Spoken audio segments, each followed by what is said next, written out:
brought to you by ExpressCare Health and Skin Center. Get in, get out, get better. Welcome back, everybody, to Healthy Living Tuesday right here on KUAM. Now, we are talking about resolutions, an interview I have been literally waiting all year to do because we hear so many people, and in this day of social media, so many people go online and they say, I'm going to give up smoking, I'm going to give up drinking, I'm going to lose weight, I'm going to hit the gym, I'm going to read more, I'm going to stop drinking soda, yada, yada, yada. So, Dr. Jitka Lom, the chief physician at ExpressCare, is here to talk about, is this truly something that causes more damage to your psyche by trying to live up to goals that are maybe lofty? I mean, people do it certainly with good intent. They do. But are you adding more stress to your own life, generally speaking, by trying to live up to these things? Sometimes, and it's also the deadline, you know, January 1st, I'm going to completely revamp and change my life. You know, these are very difficult things sometimes to accomplish. So I sometimes compare them to, like, you've decided you're going to climb the mountain. You can't do it in one day. Sometimes you need to give yourself some time. So the lose weight one's a perfect example because, you know, people start and then they're discouraged after 2 weeks because they haven't, you know, lost all of the weight they wanted to lose and they give up. So thinking of it as a journey rather than, you know, a destination you're going to arrive at immediately. Mm-hmm. Well, obviously you're not a psychologist, so I won't ask you to, you know, delve into that side of medicine. Right. But is there a certain stress level, and I assume there would be, when people try and make these kind of decisions? There is, and then there's a disappointment that comes if you don't meet those expectations that you've set for yourself, and then sort of giving up. So yes, there can be a lot of stress from New Year's resolutions. So try to make them realistic, measurable, simple, achievable. Now, things about people quitting a number of things. Like I said, I mean, there are a variety of substances and temptations that people get into. I want to talk about the medical side that you're involved in. When it comes to things like smoking, particularly, there's obviously a chemical addiction that a lot of people have to tobacco and everything. So can the average person quit cold turkey when it comes to that stuff, or is it safer, medically speaking, to kind of wean yourself off of those things? Well, actually, studies show that people are more successful when they quit cold turkey. Okay. Although people try more times all the other kinds of ways. But when they finally quit cold turkey, they're usually more successful. And the perfect example of this is a pregnant woman, because until the day she discovers she's pregnant, she has a hard time just quitting smoking. The minute she knows, she's quit, and that's it. So all that addiction stuff, all that withdrawal, all of those symptoms are easy for her because the motivation is so high because she wants a healthy child.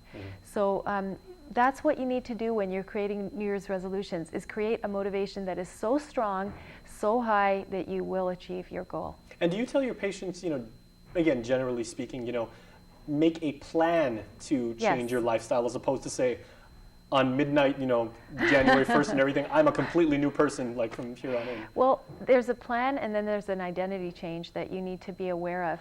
So, for example, the quitting smoking thing, if January 1st you're going to quit smoking, you will have made your plan, meaning hide all your cigarettes, tell all your friends, you know, get rid of ashtrays, choose a different route to go to work instead of the place where you usually buy your cigarettes. These are all plans that you're making in advance. Okay, when I'm craving a cigarette, I'm going to chew gum, I'm going to chew on my pencil, I'm going to call a friend, I'm going to doodle, all the different things that you're going to do, maybe take some medication or use patches or whatever. These are all part of your plan, so that a strategy so that you can quit.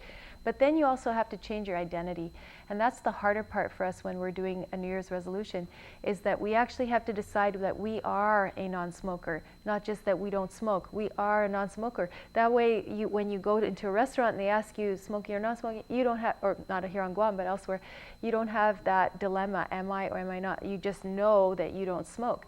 That means that around your friends and so on, you're going to have to make that identity shift, because they think of you as a smoker right now. You go on smoke break with them or whatever, right? So you have to be aware that there's going to be a big shift there on your identity.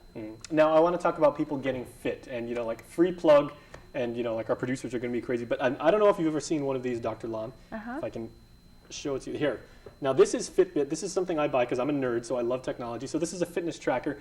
And one of the things that people don't realize, I guess, is they say when you want to get fit, people are thinking, oh, I have to spend 5 hours a day in the gym. Right. But there's an app that goes along with this, and as long as you hit 30 minutes at least, preferably an hour, then it says you've hit your fitness goal for the day. So, you know, people don't have to become like insane, weightlifting junkies and everything if they just want to get a better physical fitness. Right, that's absolutely true, because as you're making your plan and your strategy, you have to decide what is it that you want as your goal.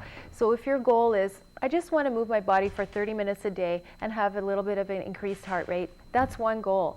If your goal is, I want to lose 50 pounds and become, a ultra marathoner, that's a whole different goal. And as much as, you have your band and all that, that's not going to achieve it. But so you have to have a very specific goal in your mind. As far as general fitness, though, you're right. 30 minutes a day of moving your body can be done in between other activities or as part of another activity. We always use the example of parking far away from the entrance to your work or to the store so that you're forced to walk that extra little bit of time, or taking the stairs instead of the elevator. These are simple ways that you can add a little bit more fitness to your life. All right, I guess point being like community helps out, and you said, take a different route to work, you motivate yourself. This is how I get motivated. So, That's awesome. I get Yeah, so there may be other, me up. right, there may be other people that have phone apps or alarm systems on their phone that will remind them to do certain things, and that's helpful. All right, well, stay tuned because we will be right back after this. We've got more about New Year's resolutions and what you can do to actually make them come true when we return.